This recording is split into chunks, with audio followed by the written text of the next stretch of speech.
Hi, I'm Nick Pawson. You're watching News 24 Live. I'm joined in studio by Sport 24 editor Garen Lambie and chief writer Rob Howing to recap the weekend's rugby and cricket action. Gents, good morning.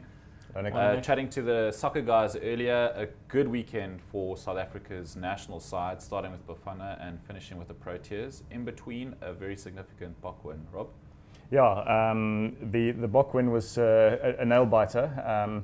There were times when I thought that England were going to take over. Those two converted tries that they got while Victor Matfield was serving his time for a yellow card. I thought, oh boy, this is beginning to look like a major turning point, and it looked as though England were really getting ahead of steam. You could feel the crowd passion rise among those 80,000 odd spectators. So the Boks, full marks to them. They actually, I thought they closed out the game pretty well. The odd little error perhaps made tactically, I thought there were occasions when maybe they should have just quietened things down and gone for posts to take themselves 2 scores clear, because they kept on giving England a bit of a sniff. But you also don't want to discourage that little bit of that confidence that actually has almost come into the Springboks, that there's a little bit of unpredictability in the way they go about things. So there's a fine line. I'm not completely knocking them and saying that they did sort of daft things when they could have actually put the nail in the coffin a lot earlier. Yeah. But a fantastic result.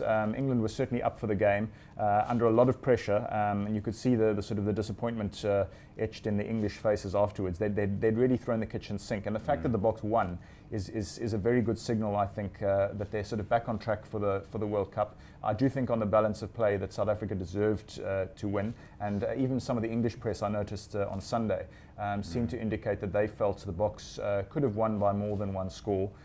So they were pretty magnanimous in the media about the Bok performance. Not without its flaws, but they'll just be so happy to have struck back so quickly from the Irish defeat.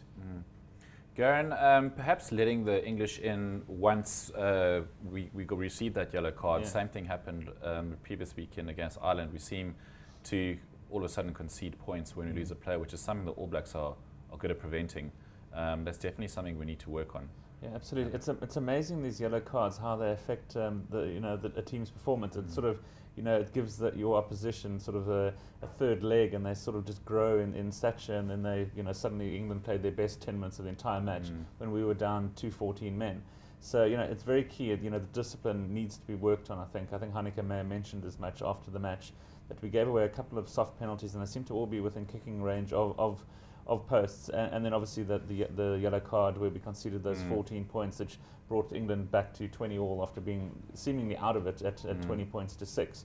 So certainly that's something that we'll need to work on heading into the World Cup. We don't want the World Cup decided on a yellow card. Was it a real? Should it have been a yellow? Should it have been red? Should it just been a penalty and a talking to?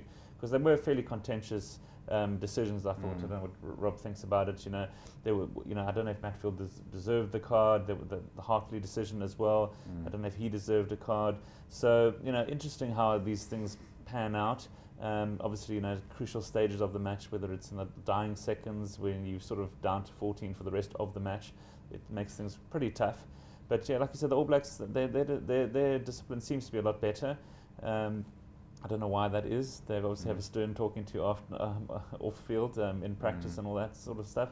But yeah, look, I mean, the Springboks were much better than they were against Ireland. They sort of couldn't have been worse. So they were certainly better. England disappointed a little bit. I thought Farrell was very poor at fly-off, which certainly made things easier for us. He went on a couple of daft runs. It didn't kick as well as I thought he would. So that certainly played into our hands. And looking at individual performances for South Africa, Lambie's now sort of thrown a spanner into the works. But I mean, I'm sure Heineke is now saying, I've got 2 fly-offs at least, who are up to international standard, who I could pick. The fact is, he has to pick one. We all thought Pollard was the future. I was very interested that Pollard didn't even get any time on Saturday, whereas every time he started, Lambie's come on for at least 20 to even 30 minutes at times. So he stuck with Lambie the entire game. Interesting there, Lambie had a good game, made 1 or 2 errors, but he hadn't started for quite some time. So what they do for Italy, I'm not too sure. Obviously the Wales test at the end of the tour, we can't play Goosen or Mornestein, so it has to be one of these 2 playing. So I'm not sure what he does, if he gives Lambie another go against Italy and then goes back to Pollard. I'm not sure if that does anything for their confidence, but that's sort of Heineke's problem that he's sort of given himself. So I'm very interested to see how that plays out this week. Rob, of course, Lambie, in my view, had some shaky moments. I mean, he wasn't all that convincing. I guess he redeemed himself with that drop goal. Yes. And then also just want to get your opinion on some of the refereeing decisions. The try awarded to Berger seemed like a truck and trailer to me. That probably shouldn't have been a try. But then, there was the incident with Brian Habana. He should have been awarded that touch finder. So, I mean, I don't know, probably evened out at the end of the day. Things did balance out. I mean, we saw in the replays afterwards the Brian Habana incident, the foot over the line.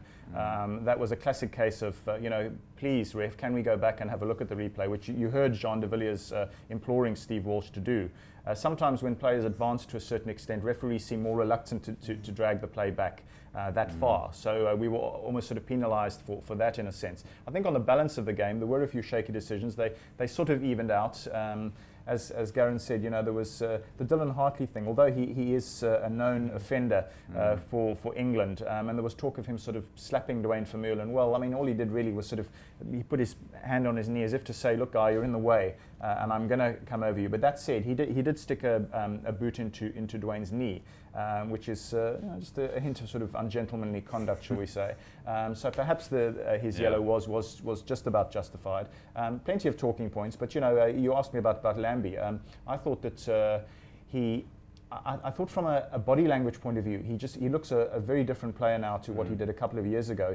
When he does good things, he does them very assertively and very confidently. So he's definitely gone up a gear.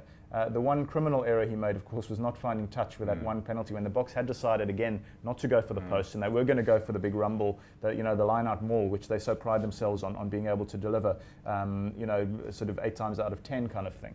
And that was an error. But these things do happen, I suppose. And he didn't seem to let it affect him because he did seem to keep his cool. And then when he banged over that late drop goal, I thought that was also a smart bit of thinking, a good sort of demonstration of BMT. So we've got quite a pleasant problem suddenly emerging at fly half. 2 young, gifted fly halves, one slightly older than the other, Lambie a little bit of an edge in experience, and Pollard the young sort of wonder boy coming through. So suddenly we've got quite a nice dynamic developing there. And I can tell you this much, I don't think Warne Steyn is going to sniff the Bok number 10 berth for some time.